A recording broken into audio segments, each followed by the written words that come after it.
Say you have a database of credit card numbers, and you want to protect their privacy by encrypting them, but you can't change the database schema.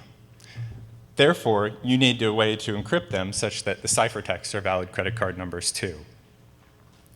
This can be achieved by a technique called format-preserving encryption, or FPE. The success of FPE is evidenced by the fact that it has spawned a whole cottage industry of companies providing FPE-powered products. In a vastly different context, the ability to control ciphertext formats has enabled a variety of anti-censorship tools to evade network censors. In particular, last year at CCS, we introduced a primitive called format-transforming encryption, which can do things like turn Tor traffic into ciphertext that look like benign HTTP messages. This has again been successful, and a variety of anti-censorship tools have already adopted it, including Lantern, uproxy, and Tor. So we've already seen two wildly different contexts where the ability to control ciphertext formats proved useful. And it's easy to find other settings where engineers can't use traditional encryption because of the constraints on ciphertext formats. As one example, consider trying to build a browser plugin that encrypts your address book information prior to uploading to a third-party server, such as Yahoo Contacts. I'd like to say that there was an easy way to do this, given prior works, but unfortunately, deploying new FPE and FTE schemes requires expert knowledge and one-off constructions.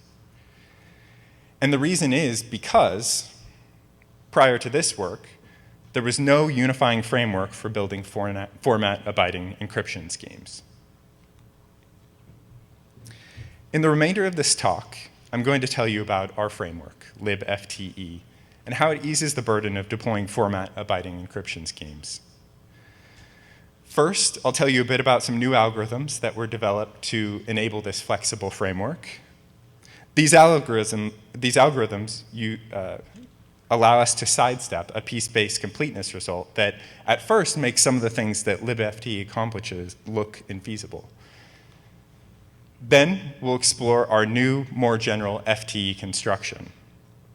We'll see that it captures all of the use cases covered by existing FPE and FTE constructions, and discuss some of the interesting new applications that are empowered by libFTE. Finally, we'll talk about the libFTE implementation, which has APIs for both Python and C++. It's open source and available at libfte.org. So let's start our discussion of libFTE by looking at how prior FTE constructions work. The FTE scheme proposed by Dyer et al. Extends traditional encryption with a third input, a regular expression, which is a specification of the desired output ciphertext language. As I mentioned a few slides ago, one example is a ciphertext language that consists of valid HTTP messages. To FTE encrypt, they encrypt the input plaintext with traditional encryption and then map this intermediate ciphertext in an invertible way to a string in the target ciphertext language. This mapping is achieved by interpreting the intermediate ciphertext as an integer and then unranking this integer. But what exactly do I mean by unranking? There is a classic result due to Goldberg and Sipser that gives algorithms for ranking and unranking strings in a regular language. By rank, I mean the following. If we order all the strings in a regular language lexicographically, the rank function takes a string x in the language and returns an integer that returns the integer that its position in the ordering. The inverse function, unrank, takes an integer and returns a string that's at the position in the lexicographic ordering. So if the intermediate ciphertext output by the traditional encryption is a random bit string, we can interpret it as a random integer, and then unrank gives us a random string in the language. 24 years after Goldberg and Sipser, Bellari et al. Gave an efficient implementation of these ranking and unranking algorithms. But unfortunately, their implementation requires the DFA representation of the language. And this results in important algorithmic and deployment issues, and let's take a closer look to see exactly what they are. First of all, the ranking algorithms for efficiency depend upon tables in memory generated through a dynamic programming algorithm. These tables are linear in the size of the DFA times the size of the input plaintext. And now recall that the standard process of turning a regular expression into a minimal DFA. First, you convert the regular expression to a nondeterministic finite automaton, or NFA, and then you convert the NFA to a DFA. In theory, this process works just fine, and in practice, it works just fine too for some regular expressions, as long as the DFA and NFA and regular expression are all roughly the same size. And in these cases, we can actually use previous FTE schemes to FTE encrypt with these languages. But for many useful regular expressions, the regex to NFA steps are fine, but the NFA to DFA step results in an exponential size blowup. As one example from the original FTE paper, a DFA with only 13,000 states needed roughly 200 megabytes of memory for FTE encryption.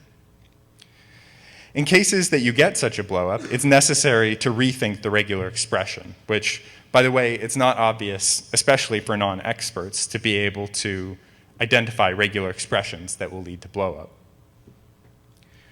So we want to support a wide variety of regular languages, so we need some technique for working with NFAs when the NFA to DFA step of a regular expression conversion results in prohibitively large DFAs.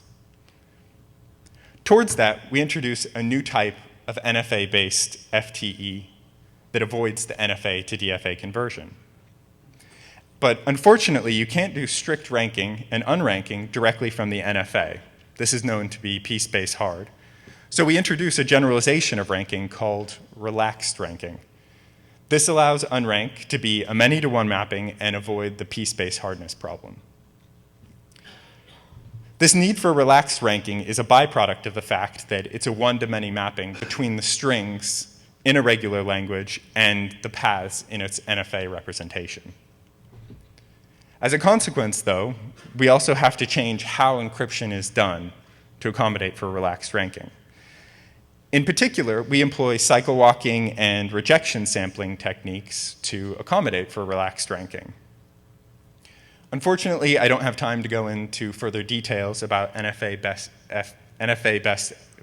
FTE, but please look in the paper for more details about all the algorithms. So let's now look at our LibFTE framework for constructing FPE and FTE schemes. You can see that we've added an additional box for ranking and a second regular expression input in the cases that you want to specify both the ciphertext and plaintext formats. And to accommodate for NFA-based ranking, we must have an extra validation check in the pipeline that ensures that we produce a valid ciphertext that can be recovered when ranking in decryption. And this is where we perform either cycle walking or rejection sampling, depending upon the LibFTE configuration. The LibFTE framework encapsulates all use cases covered by prior FPE and FTE constructions. It also includes ranking and unranking algorithms that can work with DFA representations when that would be the most efficient way to do so, or it works with the NFA representations when that would be most efficient to do so.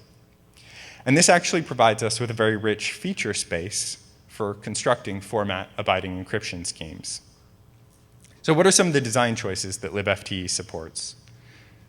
We can use an NFA or DFA for ranking the plaintext language. We can also use an NFA or DFA for ranking the ciphertext language, and we don't have to use the same strategy for the input and output ranking. And we can also, and one can use either randomized encryption like CBC or counter mode, or deterministic encryption like ciphers. And as I mentioned, there's also two regular expression inputs there's also two regular expression inputs in this construction. This rich feature space is very powerful and may be daunting to novice users because there's so many configuration options. What's more, in addition to the configuration options for libFTE, it's also possible for a user that's using this construction to specify schemes that are invalid. As one example, which may be subtle, if the input plaintext language is larger than the output ciphertext language, encryption may fail. However, such cases are not typically obvious to catch. I mean, it's not always an easy task to manually determine which of two regular languages are smaller by manual inspection of the regular expressions. So for these reasons, we provide a command line configuration assistant to guide users through the process of configuring libFTE. As input, the configuration assistant takes the input and output specifications for the user's desired FTE scheme. And then the first objective of the configuration assistant is to determine if it's even theoretically possible to instantiate the requested scheme.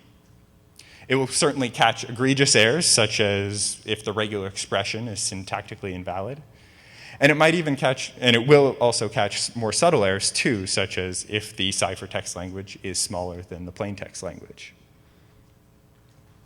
Now let's say that both formats are valid and it's possible to construct the requested scheme in theory. The configuration assistant's job is to consider all configurations in the libFTE framework, run a battery of tests against them, then report this information back to the user. The configuration assistant can help the engineer maximize runtime performance or minimize memory usage depending upon the requirements of the deployment setting. As an example, it allows the user to specify a memory threshold for what the encryption scheme is allowed to use at runtime. So it may be the case that the configuration assistant reports that only NFA-based ranking is possible and DFA-based ranking is not possible. So to recap, we've presented a novel algorithm for NFA-based ranking. We've presented a general framework for building FTE schemes that captures all existing use cases and accommodates for our new NFA-based ranking. We've also presented a command line configuration assistant that guides users through the process of exploring this feature space. In our paper, we take all of the above and then subject libFTE to a battery of tests. So let's first take a look at the censorship circumvention setting.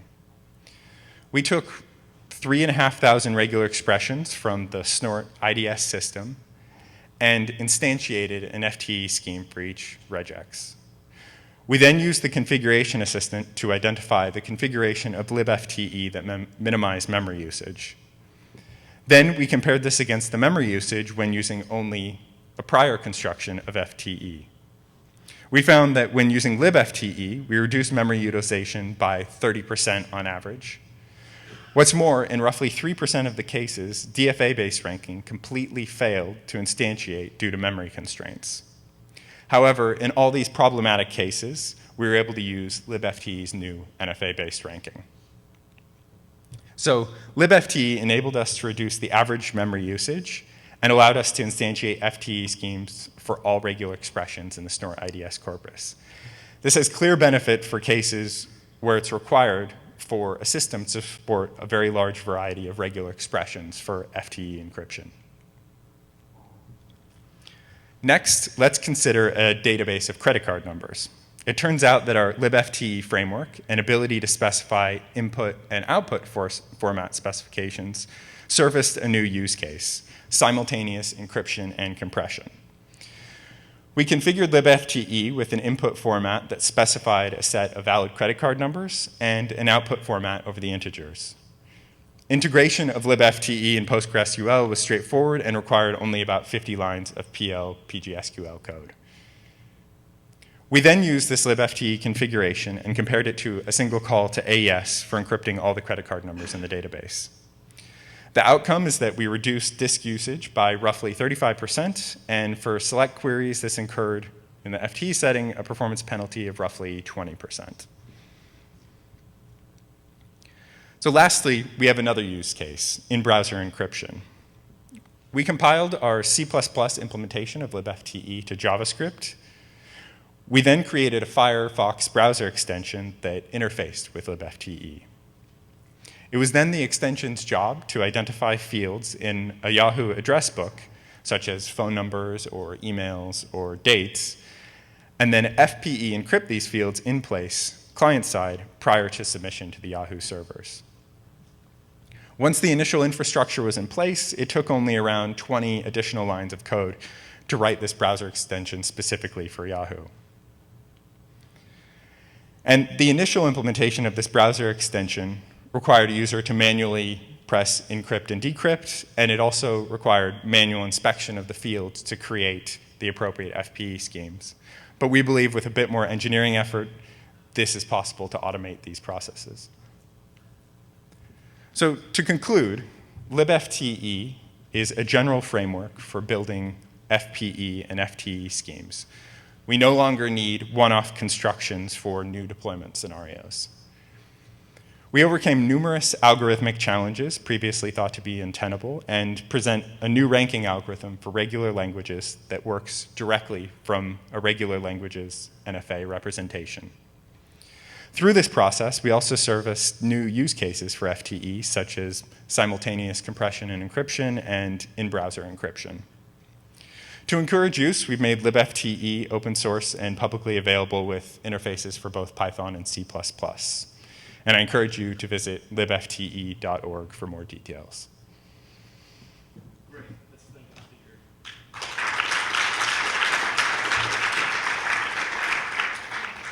if you do have questions, please do come up to the mic here on the left, my left, and give your name and your affiliation.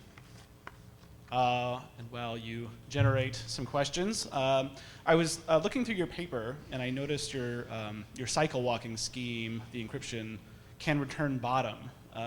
Is that unusual, and how often can that happen? Right. So we found that it's actually very unusual in practice for schemes.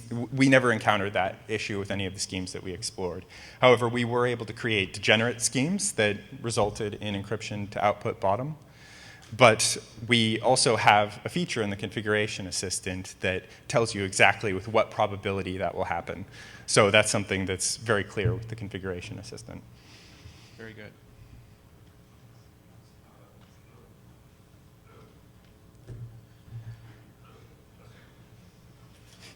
Is the mic on? Hello, Tom Marr from Salesforce. In the Snort regular expressions that you were using for testing, about how large were those, out of curiosity? Like size of the individual regular expressions before you did the You mean in NFE? bytes, like ASCII bytes? Yeah. There was a pretty big range. Some of them were quite small, maybe only 10 bytes, and there were other ones that were thousands of bytes. So there's a pretty big range, but most of them, I believe, were a bit on the smaller side in terms of the ASCII representation. For the NFE to the NFA to DFA memory explosions, does that correlate with the size of the regular expression?